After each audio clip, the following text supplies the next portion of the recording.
주님이 함께 하시면 우리는 어떤 역경도 이길 수 있고 어떤 고난도 물리칠 수 있는 줄 믿습니다.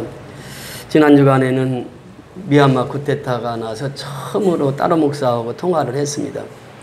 통화를 하면서 양곤의 상황을 설명하는데 양곤이 하루에도 1000명 이상씩 코로나로 죽어가고 있다고 합니다. 우리 양곤 선교연합교회 바로 옆집에서 코로나로 인해서 2명이 사망을 했고 또 양곤 선교연합교회 성도 남편이 사망을 했다고 하는 소식을 접했습니다.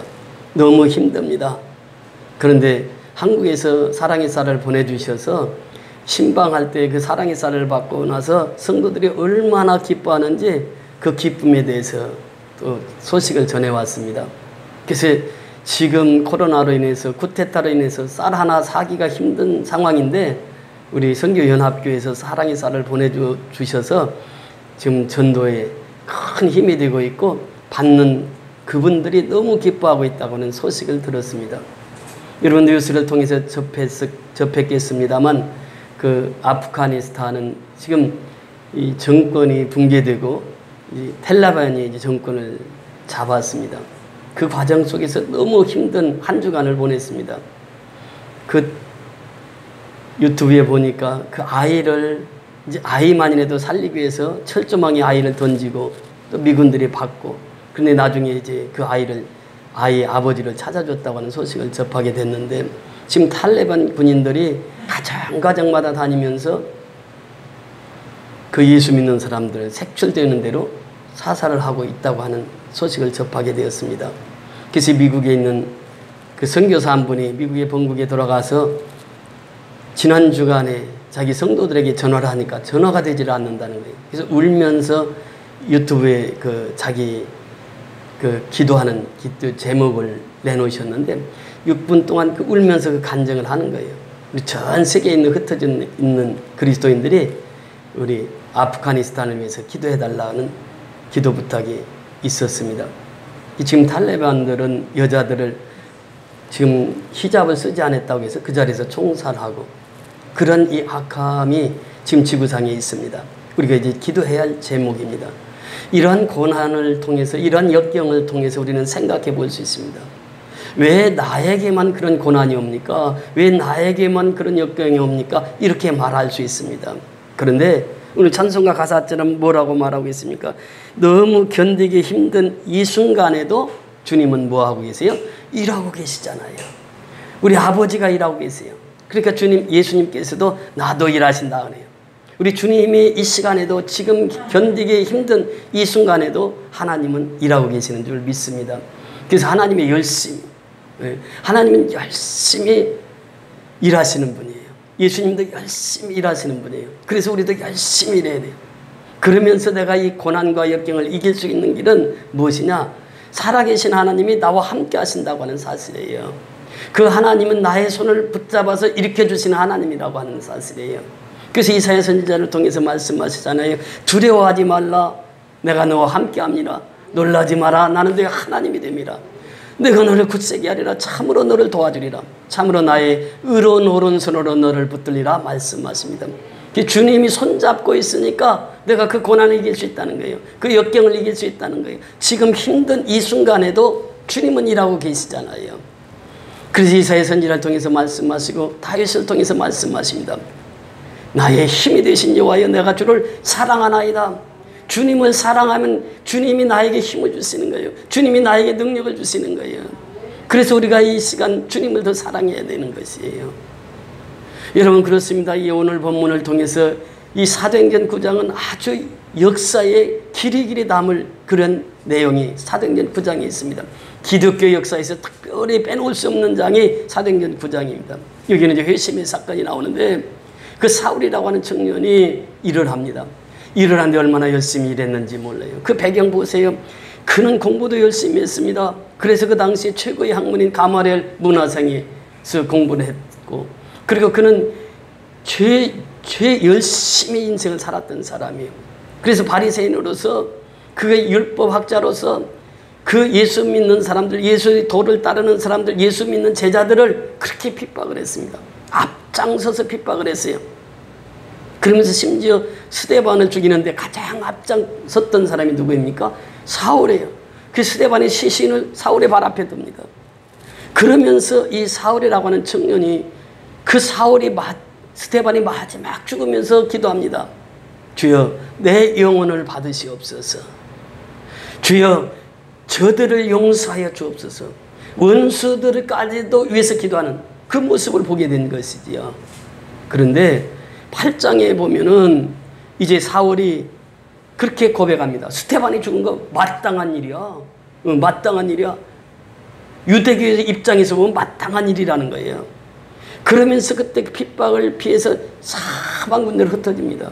흩어져서 이 빌립이 사마리아 성에서 복음을 전하는데 큰 성의 큰 기쁨이 그 성에 임했더라 말씀하십니다. 여러분 여기 보세요. 사마리아 성은 누가 전도한 지역입니까? 예수님이 수가성 여인을 전도한 지역이에요. 예수님이 먼저 그 복음을 심었단 말이죠. 그 복음이 싹이 나서 빌립 집사가 가서 복음을 전하니까 그 사마리아 성의 사람들이 예수 믿으러 그렇게 오는 거예요. 그래서 귀신이 쫓겨나고 병든 자가 치료받고 중풍병자가 일어서고 안전병자가 일어서는 그런 기적적인 역사를 통해서 큰 기쁨이 그 성에 있었더라 이렇게 표현합니다. 빌립을 보내서 하나님께서 그 사마리아 성에 기적적인 역사들을 일으키고 나서 성령께서 빌립을 다시 부르십니다. 부르셔서 빌립아 너 저 광야로 나가야 되겠다. 그 광야에서 이디오아네피 내시를 만나게 되는 거죠. 그 내시를 만나는 그 과정 보세요. 정말 성령이 개입하셨거든요. 그 사람이 그렇게 만나게 할 수 없습니다. 사람이 만난다고 해도 그렇게 만날 수가 없습니다. 그 길이 수천리 길이잖아요. 성령께서 만나게 하시는 거예요. 그 빌립 내시가 성경을 읽고 있어요. 큰 소리로 읽고 있어요. 벌써 내시가 성경을 읽고 있는데 빌립이 들었어요. 보니까 이사야 53장이요. 그러니까 그 마차로 가서 복음을 전합니다. 그래서 그 내시가 그런 얘기하는 게 물 있는 곳에 있는데 우리 세례받음이 어떠뇨? 그래서 세례를 줍니다. 여기서 보면요. 빌립 한 사람을 끌어내서 그 광야에서 내시를 만나게 하고 내시를 세례를 주게 만들어요. 그래서 이 아프리카 선교사로 만듭니다. 무슨 얘기를 하려고 하느냐 하면 예수님도 수가성의 여인 한 여인을 전도해서 사마리아 땅에 복음이 들어가게 했고 빌립 역시 그 사마리아 성에 그렇게 사역이 왕성했음에도 불구하고 성령께서 이끌어내서 내시 한 사람을 딱 만나게 하는 거예요. 그 내시를 전도해서 아프리카 선교를 열어가게 하시는 거예요. 오늘 보세요. 오늘 이 사울이라고 하는 청년이에요. 사울은 열심히 있었어요. 예수 믿는 사람들 핍박하는데도 얼마나 열심히 있었는지 몰라요. 사울의 열심을 볼 수 있습니다. 오늘 본문 1절에 보면요. 그렇게 말씀하십니다. 1절 다 같이 읽습니다. 사울이 주의 제자들에게 대하여 여전히 위협과 살기가 등등하여 대제사장에게 가서 이렇게 표현합니다. 여기 보면 주의 제자들에 대하여 이 제자들에 대한 말씀입니다. 이 마데테스라고 하는 그 제자라고 하는 것은 무엇입니까? 예수님을 따르는 사람들이 제자예요. 예수님께서 한번 그 제자들과 함께 여행을 하다가 말씀하십니다. 세상 사람들이 나를 누구라 하더냐? 어떤 사람은 엘리야라고도 하고 세례 요한이라고도 하고요. 선지자 중에 한 사람이라고도 얘기합니다. 그렇다면 너희는 나를 누구라 하느냐? 그래서 베드로가 뭐라고 고백합니까? 주는 그리스도시요 살아계신 하나님의 아들이시니이다. 우리가 매일 신앙 고백하는 거예요. 얼마나 중요한지 몰라요. 우리는 이 고백을 매일 하고 살아야 돼요. 베드로는 정확한 신앙 고백을 합니다. 주는 그리스도시요 살아계신 하나님의 아들이라고. 그리고 나서 이 베드로가 예수님께서 나는 이제 십자가를 지러 가야 된다 그러니까 베드로가 어떻게 예수님이 십자가에 질 수 있습니까? 제가 있지 않습니까? 제가 다 예수님 죽이려 가는 사람 제가 다 막아줄게요. 그때에 예수님 하신 말씀이 있어요. 사단아 뒤로 물러가라. 너가 하나님의 일과 사람의 일을 구분하지 못하는구나. 이 사건이 있고 난 후에 마태복음 16장 24절에 내려가서 보면 그 말씀을 하십니다. 아무든지 나를 따라오려거든 첫째는 자기를 부인하고 자기 십자가를 지고 나를 쫓을 것이니라. 이것이 제자의 삶입니다. 그러니까 누구든지 예수를 따르려고 하면은 첫째는 자기 부인이에요. 예수님을 따른다고 하는 것은 사도 바울이 고백하고 있는 것처럼 내가 그리스도와 함께 십자가에 못 박혔나니 십자가에 못 박히지 않으면 예수님을 따를 수 없다고 하는 거예요. 마데테스라고 하는 이 제자라고 하는 의미는 내가 십자가에 못 박혔습니다. 이것을 고백하고 살아가는 사람이 첫 번째입니다. 두 번째는 십자가를 지라고 하는 것이에요. 우리에게 대인 십자가가 있어요. 아프간에게 대인 십자가가 있어요. 미얀마에 대인 십자가가 있어요. 선교 연합교회에 대인 십자가가 있다는 거예요. 우리 각 사람에게 십자가가 다 있어요. 요즘에는요, 십자가를 지고 가라고 하니까 십자가 밑에 발통을 달아가지고 끌고 가는 사람들이 많다는 거예요. 십자가를 지고 가는 거거든. 이 발통 달아가지고 끌고 가는 게 아니란 말이지. 십자가를 지라라고 하는 거예요. 세 번째는 무엇입니까? 예수님 따르라라고 하는 거예요. 따르라. 자, 이 제자라고 하는 의미에 대해서 또 한 번 설명을 하는데요. 2절 같이 읽습니다. 2절 시작. 다메섹 여러 회당에 가져갈 공문을 청하니 이는 만일 그 도를 따르는 사람을 만나면, 여기 보면 그 도를 따르는 사람을 만나면, 그 도가 무엇입니까? 복음을 따르는 사람을 만나거든, 이렇게 표현합니다. 예수를 따르는 자를 만나거든, 그래요. 이게 예수님이 제자란 말이죠. 그 도를 따르는 자요. 예수를 따르는 자요. 이 도라고 하는 것이 무슨 도자입니까? 길도자요. 그래서 예수님께서 말씀하시잖아요. 내가 곧 길이요, 진리요, 생명이니. 원문에 보면요, 한 단어가 더 들어가 있습니다. 내가 곧 그 길이요, 그 진리요, 그 생명이라. 영어 성경에도 보면 정관사 더가 붙습니다. The way, the truth, the life 이렇게 표현해요. 무슨 말인가 하면요, 정관사가 다 붙어요. 그 길과 진리와 생명 속에. 예수님이 그 길이란 말이죠. 그 도란 말이죠. 그 도를 따르는 사람이요, 예수를 따르는 사람이요. 이 사람들은 제자라는 거예요. 이 사람들. 그 예수님의 제자들은 예수님을 끝까지 따라가거든. 그러니까 이 사울이 얼마나 열심히 득심했던지 그 사람들 다 잡으러 가는 거예요. 지금 아프간에서 가정 방문하면서 탈레반들이 방문하면서 예수 믿는 사람 색출하듯이 똑같은 현상이에요, 지금. 그래서 이 사울이 뭐라고 표현합니까? 다메섹 여러 회당에 가져갈 공문을 청하니, 누구에게? 대제사장에게 공문을 달라는 거예요. 지금으로 말하면 이 영장을 가지고 가는, 영장을 가지고 체포하러 가는 거죠. 그래서 이 다메섹까지 들어갑니다. 이 다메섹이 얼마나 먼 거리냐면 한 6일 정도 걸어가야 할 길이에요. 한 200km에서 240km 이렇게 얘기하는데, 그 길을 자기가 열심을 내서 가는 거예요, 지금. 그 사람들 다 잡아가지고 예루살렘까지 끌고 오겠습니다, 내가. 예수 믿는 사람들, 이거 지금 다 잡아가지고. 그때 당시 요세푸스라고 하는 역사학자가 있는데, 이분이 얘기하기를 그 다메섹에 그 유대인들이 한 4만에서 5만 명이 살고 있다는 거예요. 그런데 그때에 예수 믿는 유대인들이 많았는데 예수 개종했어요. 그래서 이제 교회를 세우는 거예요. 회당이 30개였고 교회가 수십 개로 이제 늘어난 그 상황을 보고받습니다, 사울이. 그래서 이제 그 다메섹을 가는 거예요. 다메섹에 예수 믿는 사람 많다는 소식을 듣고 그 예수 믿는 사람 잡으러 간 거예요.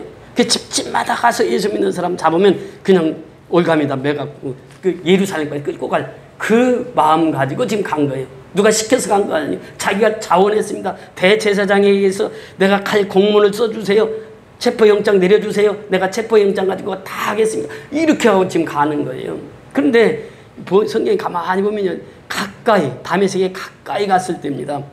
여기 보면요, 결바가 예루살렘으로 잡아오려 하려 함이라. 자, 3절에 보면 사울이 길을 가다가 다메섹에 가까이 이르더니, 그래요. 다메섹에 거의 갔단 말이지. 이제 거의 가까이 갔는데 호련히 하늘로부터 빛이 그를 둘러 비추는지라 그래요. 자, 이 빛이 비추었다라고 하는 것입니다. 하나님께서 태초에 빛이 있으라니 빛이 있었어요. 그 하늘로부터는 그 빛을 받았어요. 호련히 그 빛을 받고는 거기 일행이 다 쓰러집니다. 그 사울이 쓰러져서 그렇게 얘기하는 거예요. 4절에 보니까 땅에 엎드려져서 들음에 소리가 있어 가로되, 그래. 땅에 엎드려졌다. 참 중요한 단어입니다. 엎드려지다라고 하는 것이 프로스코네오라고 하는 말이에요. 그 말은 납작 엎드리다. 코를 땅에 박고 엎드리다, 그런 뜻이에요. 그 기도하다라고 하는 의미와 예배드리다라고 하는 의미예요. 그 납작 엎드려서 지금 하나님 앞에 예배드리는 것이죠. 우리가 이 예수를 만나면, 빛을 보면 어떻게 되느냐? 어둠이 물러갑니다. 어둠이 떠나면 어떻게 되느냐? 그 살아계신 하나님 앞에 예배드리게 돼 있다는 거예요. 그러니까 우리가 힘들고 어려울 때 예배자는 생명을 걸고 예배를 드리는 것입니다. 왜냐하면 하나님께서 내 속에 있는 어둠을 다 물리쳐 주셨기 때문에, 빛으로 오신 예수님께서 내 삶 속에 개입하셔서 나를 이끌어 가시기 때문에, 성령께서 내 삶을 이끌어 가시기 때문에 그들은 하나님 앞에 무릎을 꿇는다고 하는, 엎드린다고 하는 것입니다. 그 하나님의 부르심을 받은 자들마다 하나님 앞에 납작 엎드립니다. 여러분 보세요. 이 성경에 보면은 모세가 40일 금식해서 두 돌판을 가지고 내려옵니다. 그래서 이 두 돌판을 가지고 내려오는데 보니까 아론을 중심으로 해서 금송아지를 만들어 놓고 춤을 추면서 이제 금송아지 숭배를 하고 있어요. 모세가 화가 나가지고 두 돌판을 깨뜨려 버렸어요. 그리고 다시 시내산에 올라가서 40주야를 금식합니다. 그때 모세가 어떻게 기도했느냐? 엎드려 간구하되 이렇게 표현합니다. 여러분, 그 이 율법이 어떻게 나왔느냐? 엎드려 간구하는. 40일 동안 주야로 금식하면서 모세가 받은 그 두 돌판, 그게 율법의 핵심인데 그것을 받기 위해서 엎드려 간구했다는 거예요. 하나님 앞에 매일처럼 엎드려 매일처럼 예배드렸다는 거예요. 그래서 받은 것이 두 돌판입니다. 십계명이에요. 그러면서 이 엘리야의 삶을 보면은 갈멜산에서 850명의 아세라 또 바리새인 그 선지자를 다 물리치고, 그리고 이제 승리했을 때에 엘리야를 죽이려고 하는 이세벨이가 그 왕후가 죽이려고 했을 때 엘리야가 도망을 갑니다. 도망가서 그리 시내가에서 까마귀가 물어주는 그 음식을 먹고 살아요. 그러면서 하나님 앞에 기도합니다. 하나님께서 3년 6개월 동안 비가 오지 않겠다고 했는데 하나님께서 비를 주시기로 약속하셨거든요. 열왕기상 18장 1절에 보면 내가 비를 지면에 내리리라 이렇게 하나님이 약속해 주십니다. 그리고 나서 엘리야가 기도하기 시작하는 거예요. 그 기도할 때 그 기도 장면이 어떻게 되느냐?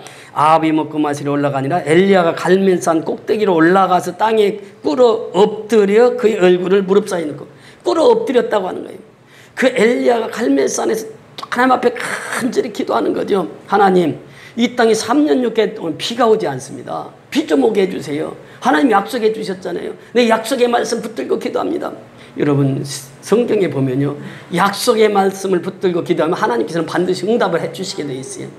너희가 내 안에 거하고 내 말이 너희 안에 거하면 무엇이든지 원하는 대로 구하라. 그리하면 이루리라. 그 약속 말씀 붙들고 기도하면 약속의 말씀을 통해서 응답 주신다는 거예요. 그러니까 엘리야도 그것을, 아니 18장 1절에서 하나님 비 주시기로 약속하셨잖아요. 3년 6개월 동안 비가 오지 않으니까 아우성이죠. 여러분 1년만 가뭄이 들어보세요. 소출이 없잖아요. 어떻게 먹고 삽니까? 근데 3년 6개월 동안 비가 오지 않았어요. 기도합니다. 무릎을 꿇습니다. 하나님 앞에 예배드립니다. 그 예배를 통해서 그 엘리야가 응답을 받게 되는 것이죠. 7번 사환을 보냈을 때 7번째 손바닥만한 구름이 있나이다.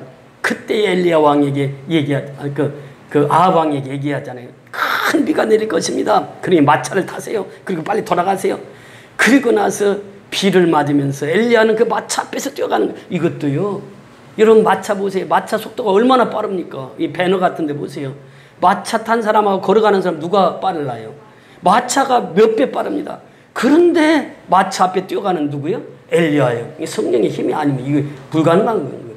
그러니까 엘리야를 통해서 정말 그가 하나님 앞에 무릎을 꿇고 기도했을 때 하나님께서 그 응답을 주신 것이에요. 이 성경에 보면요, 곳곳에 나옵니다. 회당장 중에 하나인 야이로라는 회당장이 있었는데 그 딸이 죽었어요. 그렇게 예수님 앞에 나와서 그 발 앞에 엎드려 그럽니다. 그 발 앞에 엎드려. 회당장이 예수님 앞에 나와서 그 발 앞에 엎드려. 그 발 앞에 엎드렸다고 하는 것은 뭐예요? 예수님께 경배했단 말이죠. 그리고 나서 그 딸을 살려내는 것입니다. 여러분 오늘도 보면요, 스테반이 순교할 때 어떤 장면이 나옵니까? 그 7장 마지막 부분에 보면요, 이렇게 표현합니다. 7장 60절에 마지막 절에 보면 무릎을 꿇고 크게 불러 이르되 주여 이 죄를 그들에게 돌리지 마옵소서 하고 이 말을 하고 뭐예요? 잔이라 그래. 잔이라. 그러니까 여기서 무릎을 꿇었다고 하는 것은 무엇입니까? 마지막 순교 현장, 마지막 이 숨을 거두기 직전까지도 무릎을 꿇었다는 거예요. 하나님 앞에 경배했다는 거예요. 하나님을 찬양했다는 거예요. 그러면서 그 마지막까지도 하나님 앞에 예배드린 스데반의 모습을 누가 봤어요? 사울이 본 거죠. 사울이 이 사건을 보게 되는 거지요. 그래서 오늘날도 역시 뭐예요? 하나님 앞에 무릎을 꿇는 자, 즉 빛을 받은 사람은 하나님 앞에 무릎 꿇는 일을 우선순위랍니다. 다시 말하면 예배 중심의 삶을 살아간다고 하는 것이에요. 이것이 바로 무릎을 꿇었다고 하는 것이거든요. 무릎을 꿇다라고 하는 것은 하나님을 경배하고 하나님을 찬양하는 모습이에요. 두 손 들다고 하는 것은 무엇입니까? 내가 하나님 앞에 항복하는 것이에요. 그 우리는 하나님 앞에 항복하고 하나님 앞에 두 손 들어야 돼요. 하나님 앞에 무릎 꿇어야 된다고 하는 것이에요. 이것이 우리가 행해야 할 일입니다. 이 사울을 통해서 그것을 경험하게 되는 것이죠. 사울이 열심히 너무 특심하니까 하나님께서 이 사울을 직접 개입을 하십니다. 보세요. 예수님께 직접 만나서 전도한 사람들 그렇게 많지 않거든요. 수가성의 여인이나 또 오늘 사울 보세요. 사울을 예수님께서 직접 찾아오셨어요. 찾아오셔서 뭐라고 말씀하십니까? 땅에 엎드려져 들음에 소리가 있어 이르시되 사울아 사울아 내가 어째여 나를 박해하느냐 그래요. 그 예수님 직접 찾아오신 거예요. 사울아 사울아 내가 어째 나를 박해하느냐 그래.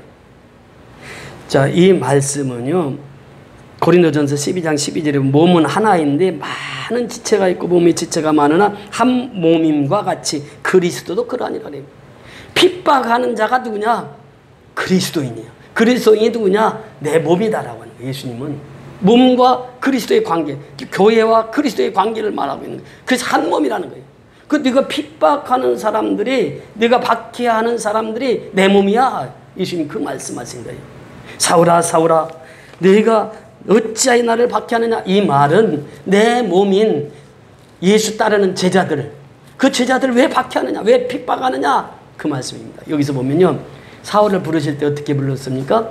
사울아 사울아 하고 불러요. 우리가 성경에 보면요 아브라함이 이삭을 바칠 때 하나님께서 소리가 들렸어요. 하늘에서 소리가 들렸어요. 뭐라고 불렀습니까? 아브라함아 아브라함아 이삭 손대지 말라는 거예요. 내가 다 준비해놨다는 거예요. 순양 뒤 돌아봐라. 순양이 걸려있는 그 순양으로 제사 드렸잖아요. 아브라함을 그때 다 급하게 부르십니다. 또 모세가 나이가 80세 되었어요. 호렙산 기슭에 갈 때 그 호렙산 기슭을 수없이 갔습니다. 모세는 40년 동안 거기서 양치기 했으니까 그 호렙산 기슭에 수없이 갔고 그 당시에 그 가시떨기가 타는 것도 수없이 봤던 거예요. 타면은 그 가시떨기가 확 없어지네. 순식간에 없어지는데 그놈 딸기는 타는데 없어지지가 않는 거예요. 그 신기하니까 갔잖아요. 옆에 갔는데 그때 하늘에서부터 소리가 들린 거예요. 모세야 모세야 내가 선 땅은 거룩한 땅이 신을 벗으라 그래. 그래서 모세를 부를 때 두 번 불렀어요. 사무엘이 잠을 사무엘이 성전에서 이제 엘리 성전에서 잠을 잡니다. 잠을 자는데 하나님이 부르는 거예요. 사무엘아 사무엘아. 그 엘리 제사장에게 가잖아요. 그렇게 제사장이 나 너 안 불렀다 그러니까 자라. 그 자니까 또 부르시는 거예요. 사무엘아 사무엘아. 세 번 이렇게 부르시니까 그 다음에 그때 엘리가 깨닫고 내가 다시 부르거든. 하나님 내가 여기 있나이다 이렇게 대답을 하고. 그 사무엘을 부를 때도 두 번을 불러요. 아브라함도 야곱도 사무엘도 계속해서 두 번씩 불러요. 그리고 이 사울도 사울아 사울아. 사람 부를 때뿐만 아니라 또 예루살렘아 예루살렘아 예수님께서 또 그러시거든요. 시몬아 시몬아 이렇게 부르시는 거예요. 그 부름을 받고 우리는 하나님 앞에 나왔습니다. 우리 한 사람 한 사람은 다 예수님의 부름을 받고 나온 사람들이에요. 그 사울을 불러서 예수님께서 말씀하시는 거예요. 왜 내가 나를 핍박하느냐. 사울을 부르신 목적이 있습니다. 사울은 자기 열심대로 살아왔어요. 자기는 평생 동안 예수 믿는 사람들 잡아다 옥에 가두고 죽이는 것이 그 사명인 줄 알았어요. 그 열심을 가지고 살았어요. 그런데 예수를 딱 만나고 나니까 하나님께서 사울의 그 열심을 하나님의 열심으로 돌이킨 거예요. 이것이 회심입니다. 이것이 회개예요. 우리는 지금까지 내 삶대로 살아왔어요. 이것이 뭐냐면 신념대로 살아왔다고 하는 것입니다. 신념이 무엇입니까? 내가 할 수 있다는 거예요. 군대 가면 할 수 있다. 나는 할 수 있다 이렇게 얘기하잖아요. 나는 할 수 있다. 그것은 신념이에요. 신념. 그렇게 사울이 지금까지 그렇게 살아왔어요. 그 열심을 가지고 살아왔어요. 신념을 가지고 살아왔어요. 그런데 하나님은 그 신념을 하나님의 열심으로 바꿔놓는 분이에요. 예수 만나면 하나님의 열심으로 살아가는 거예요. 이제 내 열심으로 살아가는 것이 아니에요. 사울의 열심으로 살아가는 것이 아니에요. 사울이 바울이 돼가지고 그 열심, 하나님의 열심으로 그 일생을 살아갑니다. 그것이 예수 믿는 자의 삶이에요. 보세요. 존 뉴턴이 어떤 사람이었습니까? 아프리카에서 그 흑인들을, 노예들을 영국으로, 유럽으로 파는 그런 노예상이었잖아요. 그런데 배를 타고 가다가 이 풍랑이니까 하나님 제발 살려주세요. 나 살려주시면 제가 주의 종 돼가지고 주님을 끝까지 섬길게요. 그 하나님 살려주었어요. 그래서 신학교 가서 목사가 됐잖아요. 그래서 그가 지은 찬송이 무엇입니까? Amazing Grace. Amazing Grace, how sweet the sound. 나 같은 죄인 살리신 주 은혜 놀라워. 그러니까 그 인생이요, 자기 열심에서 하나님 열심으로 바뀌는 거예요. 우리나라의 최고의 지성인 이어령 박사님, 문교부 장관까지 하시고 그러셨잖아요. 그분이 어떻게 예수를 믿었습니까? 그분의 딸 이민아라고 하는 그 딸이 있었는데 미국에서 공부해가지고 변호사 해가지고 잘 나갔죠, 한동안. 근데 암이 걸렸단 말이죠. 그래서 그 암 때문에 기도를 하는데, 기도하면은 그렇게 통증이 있다가 또 사라지고 그 치유하는 모습들을 옆에서 지켜보고 있었던 거죠. 그래서 하와이에 갔을 때 그 조그마한 교회 새벽 기도를 가게 됩니다. 그때 하나님이 살아계시다면 나를 좀 만나게 해달라고. 그 하나님을 만나게 되는 거예요. 그래서 일본에 가서 그때 하영재 목사님한테 세례를 받잖아요. 70이 넘어서 세례를 받았습니다. 한국의 최고의 지성이라고 하는 분이 예수님 앞에 무릎을 꿇어요. 그 인생이 완전히 바뀝니다. 그가 예수 믿고 처음 쓴 책이 지성에서 영성으로요. 지성이라고 하는 것은 나의 열심입니다. 내가 공부하면 지성 쌓을 수 있어요. 공부하면 공부한 만큼 내 지성을 쌓을 수 있어요. 근데 지성에서 머물면 안 된다라고 하는 거지. 그분이 예수를 만나고 나서 깨달은 것이 뭐냐? 지성에서 영성으로. 그렇게 영성을 본 거예요. 그 딸의 예수 믿는 걸 보면서 그 영성을 경험하게 된 거죠. 그래서 그가 쓴 책이 지성에서 영성으로. 우리가 배운다고 해서요, 다 예수 잘 믿는 게 아니거든. 지식은요, 하나님 믿는 거하고 전혀 상관이 없어요. 근데 우리는 지식적으로 모든 것을 판단하고 지식적으로 지식이 경험한 대로 살아가려고 하거든요. 그것이 나의 열심이란 말이죠. 근데 예수를 만나기만 하면 나의 열심에서 누구의 열심으로 바뀌어진다고요? 하나님의 열심으로 싹 바꿔놓는 거예요. 얼마나 하나님이 기적적인 하나님이십니까? 얼마나 놀라우신 하나님이에요. 어떤 사람이라도 예수 만나면 하나님의 열심으로 살게 만드는 거예요. 이것이 오늘 본문의 핵심입니다. 여러분 오늘 보세요. 사울 한 사람을 예수님 직접 만나신 거예요. 만나셔서 사울아 사울아 왜 내가 나를 핍박하느냐? 왜 나를 박해하느냐? 라고 했을 때 사울이 또 얘기합니다. 5절 같이 읽습니다. 시작.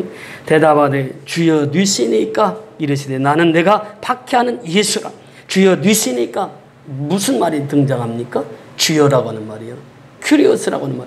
보통 사람 같다면 어떻게 했어요? 그 누굽니까? 누굽니까? 이렇게 얘기했을 텐데 사울의 예수님을 만나고 첫 번째 고백이 무엇입니까? 주여 큐리오스라고 하는 단어예요. 어떻게 이 큐리오스라고 하는 단어를 알았을까요?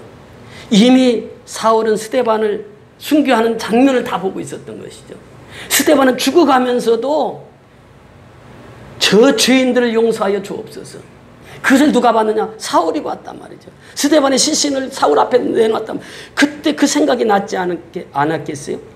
예수 믿는 사람은 죽으면서도 저렇게 천사의 얼굴을 하고 가는구나. 죽으면서도 저렇게 원수들을 위해서 기도하고 하는구나. 죽으면서도 이 죄인을 받아달라고 하나님 앞에 기도하는 자들이구나. 이것을 깨달았던 사람이 사울이에요. 그러니까 그 하나님 주님의 음성이 들렸을 때에 그가 제일 먼저 쓴 단어가 뭐예요? 주여 큐리오스 주님 그런 뜻입니다. 주님. 예. 주여 뉘시니까 그래요. 그러니까 나는 내가 박해하는 예수라고 그래요. 여러분 그렇습니다. 우리가 신앙이라고 하는 것은요 정말 예수 만나면 인생이 완전히 변화가 됩니다. 근데 예수 만나기 전까지는 계속 나의 열심으로 살아요. 나의 열심으로 사니까 변화가 없습니다. 기독교는 변화의 종교거든요. 트랜스포메이션이에요. 변화가 되지 않으면 예수 믿는 거 헛것이에요. 이게 수십 년 믿으면 뭐예요? 변화가 없는데. 우리 교회는요 얼마나 충성인 분, 열심인 분들이 많은지 몰라요. 하나님의 열심으로 봉사하거든요. 우리 대표적인 장로님부터 우리 전도사님, 권사님들 보세요. 얼마나 열심히 봉사하는지 몰라요. 이 꽃도 전도사님께 아름답게 장만하시고 포도주 1년 동안 할 것 지난주에 10박스를 사서 이제 기부를 하셨습니다. 여러분, 우리 한 사람 한 사람이 그렇게 교회를 위해서 열심을 하는 것은 뭐냐? 내 열심으로는 한계가 있습니다. 봉사해보면 알잖아요. 그런데 우리는 20년, 30년 동안 그곳에서 지속적으로 봉사할 수 있는 건 뭐냐? 하나님의 열심으로 하는 거예요. 내 열심으로 안 된다니까. 내 열심은 안 돼요. 그래서 예수를 만난 사람은 내 열심으로 사는 게 아니에요. 누구의 열심으로 산다고요? 하나님의 열심으로 살아가는 거예요. 그래서 오늘 사도행전 9장은 얼마나 중요한 장인지 몰라요. 그래서 이 사도행전 9장에서 예수를 만난 이 사건을 사울은 바울이 되어서도 계속해서 이 간증을 합니다. 이것이 바로 사도행전 9장, 사도행전 22장, 사도행전 26장, 22장에서는 예루살렘에서 26장에서는 아그리빠 왕 앞에서 간증을 하는 거예요. 내가 예수 만난 거. 그러니까 우리는 예수 만난 사람은요, 평생 그 간증을 하고 살아갑니다. 이 간증할 때는 제가 그 얘기했죠. 컵스라고 하는. 첫째는 센터 오브 크라이스트. 간증을 할 때는 그리스도가 중심이 돼야 된다는 거예요. 그런데 내 간증을 한다고 하면서 나만 자랑하는 사람이 있어.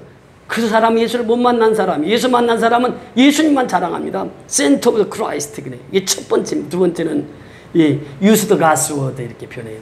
성경을 내가 어떻게 예수를 만났는지. 저는 고린도후서 5장 17절을 암송하다 예수를 만났거든요. 그런즉 누구든지 그리스도 안에 있으면 새로운 피조물이라. 이전 것은 지나갔으니 보라 새 것이 되었도다. 저 그 말씀을 2주 동안 암송하면서 그래 내가 새로운 피조물이 되어야지 하고 예수를 그때 경험하고 만나게 됐는데, 여러분 그래서 간증을 할 때는 반드시 하나님의 말씀, 내가 어떻게 그 말씀으로 은혜 받았고 그 말씀으로 예수를 만났는지 그것을 얘기하라고 하는. 세 번째는 퍼스널리티입니다. 개인적인 간증을 하라고 하는 거예요. 간증을 할 때 남의 간증하는 것은 남의 다리 긁는 거랑 똑같거든요. 내 간증을 해야 돼, 내가. 그리고 마지막에 셔틀리, 간략하게 그것을 이제 줄여서 하라. 그래서 이 간증은 컵스, CUPS. 그래서 이렇게 간증의 삶을 내가 살아서 누구들을 만나든지 바울처럼 딱 한 대의 간증으로 예수를 증거하며 살아가는 우리 선교와 함께 모든 성도들이 되시기를 주의 이름으로 축원을 드립니다. 할렐루야. 고맙고 감사하신 아버지.